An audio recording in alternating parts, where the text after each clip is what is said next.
Hello my friends, Rajiv classes की solution में आप सभी का स्वागत है। तो मैंने सेट थ्योरी का जो वीडियो थ्योरी बताया था, उम्मीद करते हैं कि आप वीडियो वॉच कर लिए होंगे। तो चलिए, आज का मेरा क्वेश्चन है सेट थ्योरी पे आधारित प्रश्नों के बारे में। तो चलिए देखिए, मैं आपके सामने दिखाई दे रहा होगा 1 से लेकर 12 तक मैं क्वेश्चन का यहाँ पे एक सीरीज बनाया हूँ और आपको बताना है कि कौन सेट है कौन सेट नहीं है, मतलब कौन समुच्चय है और कौन समुच्चय नहीं है। और समुच्चय का परिभाषा में एक बार फिर से रिवीजन कर देता हूँ कि सुपरिभाषित वस्तुओं के संग्रह को क्या बोलते हैं? समुच्चय बोलते हैं। वैसी संख्याओं का संग्रह जिसे सुपरिभाषित कर सकते हैं, डिफाइन कर सकते हैं, तो उसे क्या बोलते हैं? बोले समुच्चय बोलते हैं। इस आधार पर फर्स्ट क्वेश्चन, तो let us start the video without wasting my time. So first question for you, Bharat के अच्छे क्रिकेट खिलाड़ियों का संग्रह क्या है? क्या भारत के अच्छे क्रिकेट खिलाड़ियों का संग्रह समुच्चय है? जी बिल्कुल, भारत के अच्छे क्रिकेट खिलाड़ियों का संग्रह समुच्चय नहीं है। क्या अच्छाई के मापदंड करने का कोई तरीका है, कोई डिवाइस है? बिल्कुल भी नहीं है। कौन कितना अच्छा खेलता है उसका कोई भी मापदंड नहीं है। अच्छा क्रिकेट खेलने वाला व्यक्ति भी जाके 0 पे आउट हो सकता है। मान लेते हैं विराट कोहली अच्छा क्रिकेट खेलता है, लेकिन वो फिर भी जाके कभी कभी 0 पे आउट हो जाता है। तो कैसे आप माप सकते हैं? कोई अच्छा नहीं है, यंत्र नहीं है जिसे आप माप सकते हैं और बोल सकते हैं कि फिक्स कर सकते हैं व्यक्ति मतलब 80% अच्छा खेलता है, वो हर मैच में 80% अच्छा खेले, ऐसा बात नहीं है। वो कभी कभी 0 पे भी आउट हो जाता है। तो अच्छाई के मापने का कोई मापदंड नहीं है, कोई डिवाइस नहीं है। तो स्टूडेंट ये बोलेंगे ये संग्रह क्या है? समुच्चय नहीं है। तो उम्मीद करते हैं बात आपको अच्छी तरह समझ में आएगी। दूसरे क्वेश्चन देखिए, फटाफट देखते हैं।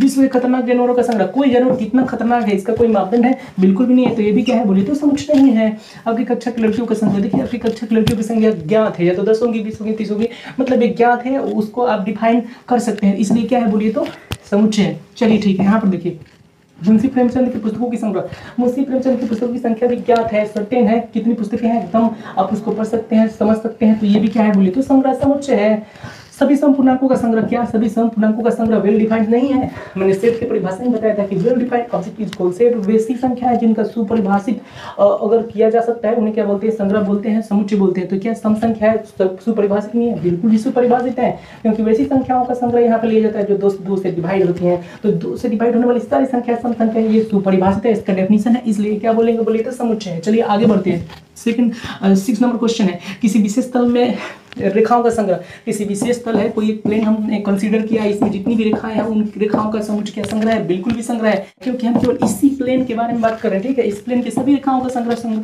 इसलिए ये क्या है बोलिए तो समुच्चय है। उम्मीद करते हैं ये बात आपको अच्छी तरह समझ में आया होगा। विश्व के सुंदर लड़कियों का संग्रह, क्या पता है स्टूडेंट विश्व के सुंदर लड़कियों का संग्रह कोई समुच्चय है? बिल्कुल भी नहीं है। क्यों बोल रहे हैं नहीं है? क्योंकि सुंदरता का कोई मापदंड है क्या? सुंदरता को मापने का कोई डिवाइस है? बिल्कुल भी नहीं है। इसलिए आप कह सकते हैं कि ये क्या है बोलिए तो समुच्चय नहीं है। चलिए उम्मीद करते हैं बात समझ में आई होगी। विश्व के विख्यात वैज्ञानिकों का संग्रह, कोई वैज्ञानिक कितना विख्यात है, क्या इसका कोई मापदंड है, क्या उसका डिवाइस है? बिल्कुल भी नहीं है। तो इसलिए ये समुच्चय नहीं है। 100 से कम प्राकृतिक संख्याओं का संग्रह, 100 से कम प्राकृतिक संख्याओं का संग्रह वेल डिफाइन है, क्योंकि 100 से कम उनको आराम से गिन सकते हैं, 199 आराम से। तो ये संख्या क्या है? डिफाइन है, इसलिए बोल सकते हैं कि ये संग्रह समुच्चय है। चलो नेक्स्ट क्वेश्चन पे आगे बढ़ते हैं। लिखा है इस अध्याय के सभी प्रश्नों का संग्रह, जी इस अध्याय के सभी प्रश्नों का संग्रह डिफाइन है, क्योंकि इस अध्याय में देखिए 12 क्वेश्चन है और इसको डिफाइन है, आप अच्छी तरह से इसको देख सकते हैं। इसलिए क्या है बोलिए तो ये सेट है, इसे काउंट कर सकते हैं, इसे ज्ञात भी है। प्राकृतिक संख्याओं का समुच्चय जो 5 से विभाज्य, ये भी ज्ञात है और डिफाइन भी है। जो 5 से विभाज्य उसे क्या बोलते हैं बोलिए तो उन्हीं संख्याओं का संग्रह लेना है। तो जो 5 से विभाज्य डिफाइन है, any number which is divisible by 5 it is defined, so it is called the collection of set. तो ये बोल सकते हैं सेट है। 100 से बड़ी धन पूर्णांकों का संग्रह, 100 से बड़ी धन पूर्णांकों का संग्रह, ये भी डिफाइन है कि 100 से बड़ी संख्याओं को ही लेना है, 100 से कम संख्याओं को नहीं लेना है। तो इसमें भी डिफाइन है, तो इसलिए बोलेंगे ये भी सेट है। तो उम्मीद करते हैं ये बात आपको अच्छी तरह समझ में आई होगी कि कौन सेट है कौन सेट नहीं है, कौन समुच्चय है कौन समुच्चय नहीं है। सिंपल तरीके से आप इस वीडियो को वॉच कीजिए और शेयर कीजिए अपने दोस्तों में। Thank you for watching my video. Okay, I meet you next time.